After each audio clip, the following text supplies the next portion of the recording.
చెప్పే మాయ మంత్రం కథ కదే, చంటోళ్లను భయపెట్టే భూచోడి కథ కదే,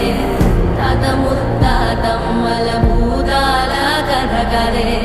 విక్రమాదిత్యుడు చెప్పిన వేదాళుడి కథ కదే, దీపము నుండి బియ్యం వచ్చే అల్లావుద్దీన్ కథ కదే, ఇది ముడత చర్మం ముసలి చెప్పే కథ లాంటి నిజమే.